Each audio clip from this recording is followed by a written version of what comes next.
Hello and welcome. My name is Bo Tran and I'll be narrating this presentation today. Today's presentation is on the instructional design of the UT Southwestern Wound Management and Basic Suturing, Stapling, and Surgical Knot Tying Workshop. The practice of wound closure, whether by suturing or stapling, is a technique that has been used for many years and is a common skill that is learned as part of medical education across the nation. There are many reasons for wound closure, but the primary intention is to close dead space and to support the wound until proper healing can occur. If incorrect techniques or poor execution of the wound closure are applied, this can compromise post wound closure appearance and the ability to properly heal. Learning the appropriate selection and proper placement of sutures or staples will reduce and redistribute the skin surface tension, restore the anatomical contour, and minimize scarring, allowing optimal functional results.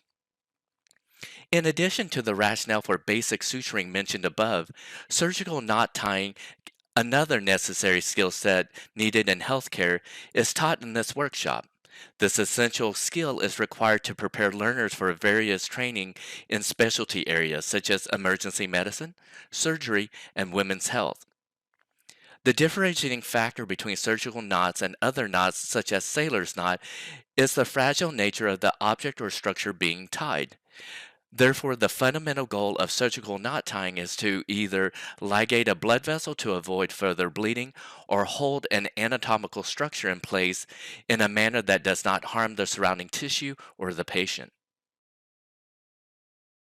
Then this happened. University and colleges across the nation were devastated by the corona outbreak, causing many institutions to cancel in-person classes and forcing many to online learning. As a result of COVID 19, it imposed limitations on the number of participants per room, resulting in restricted use of proper resources and reusable tools. Therefore, it is necessary to redesign this course to provide an atmosphere conducive to learning with the current limitation and stipulations.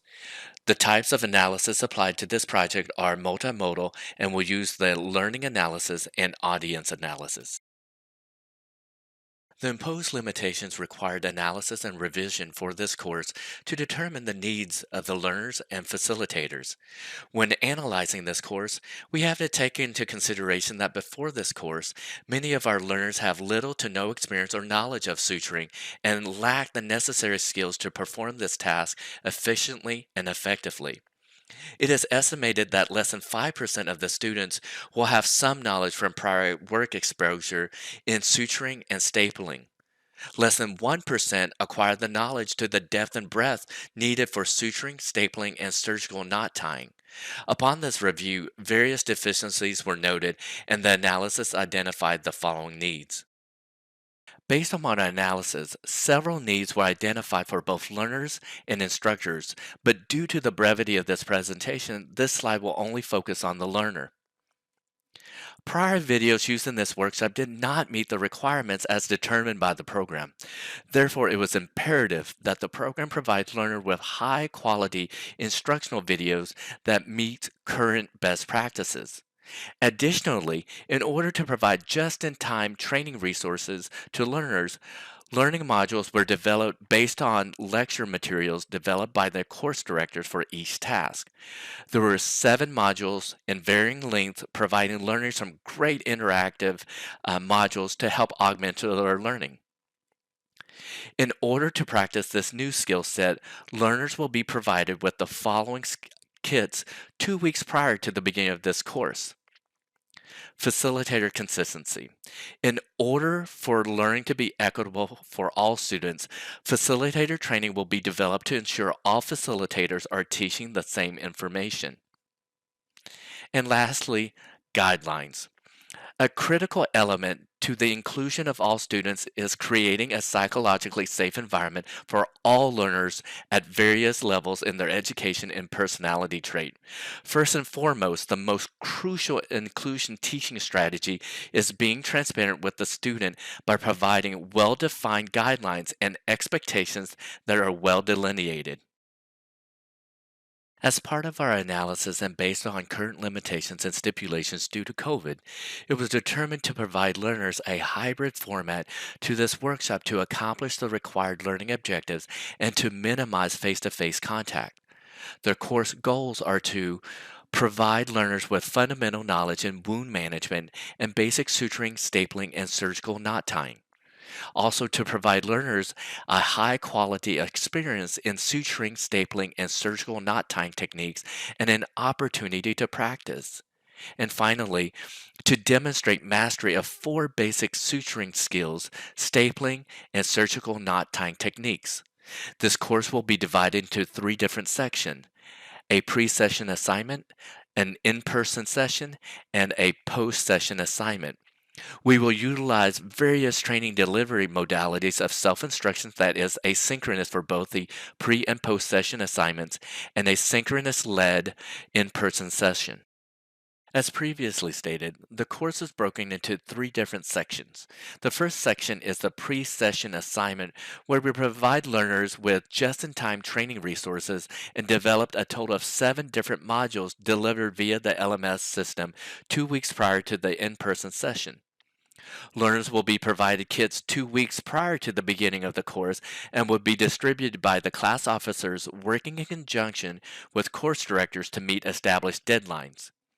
Also, due to the development of new teaching material and to ensure continuity of shared information across all learners, a session will be held for facilitator calibration on course requirements and proper suturing techniques. Facilitators will be granted access to the modules 2 weeks before the meeting, and this 2-hour meeting will be conducted virtually. The second section is the in-person session. This portion of the workshop will be a 2-hour long face-to-face session. Learners are to bring their provided kits and will be allowed to demonstrate their skill set on a pig's feet or synthetic material.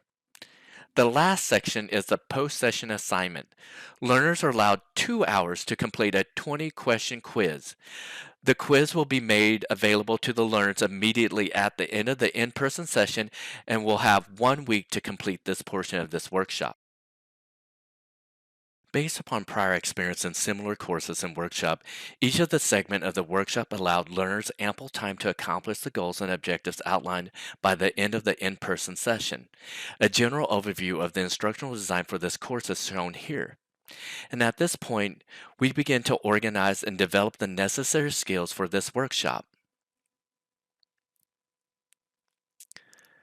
We developed 7 different modules listed here.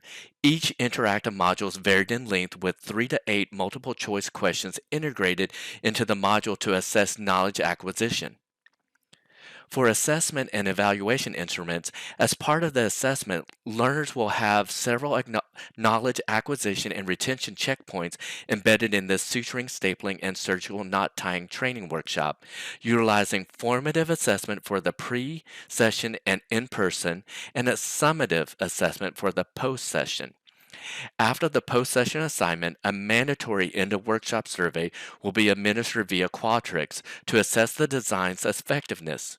The survey consists of a university program standard questions allowing responses based on a 5-point Likert scale. For this design, 2 separate job aids were developed. One was an instructor-trainer course overview and checklist, and another on infection control for proper hand washing and donning and doffing of gloves.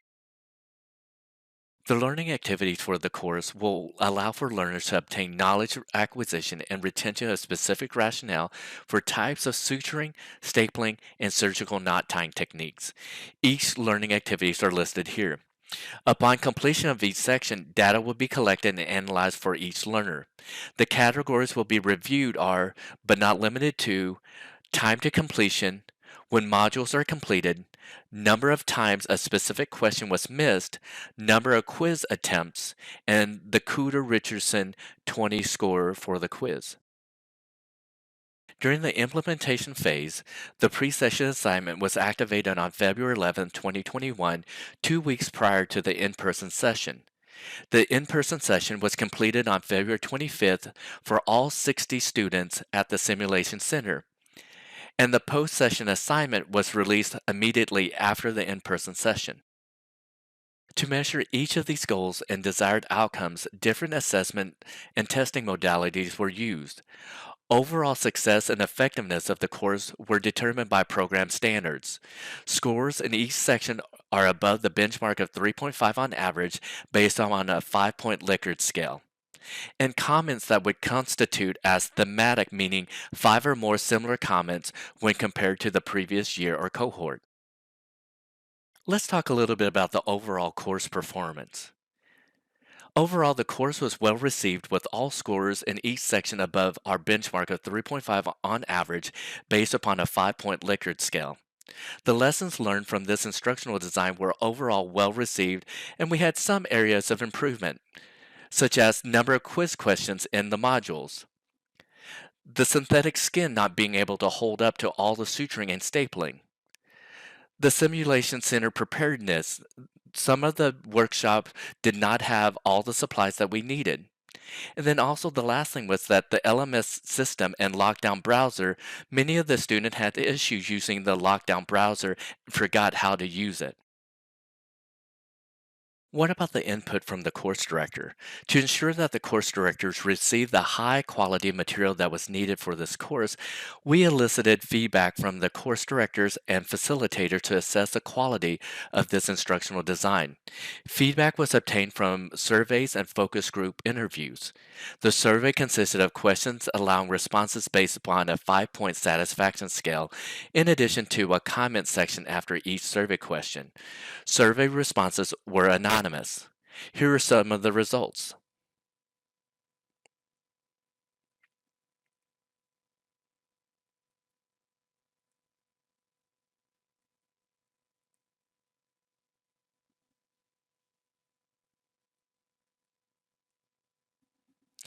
Overall, based on the survey results and comments, this was viewed as a successful and effective instructional design of the course.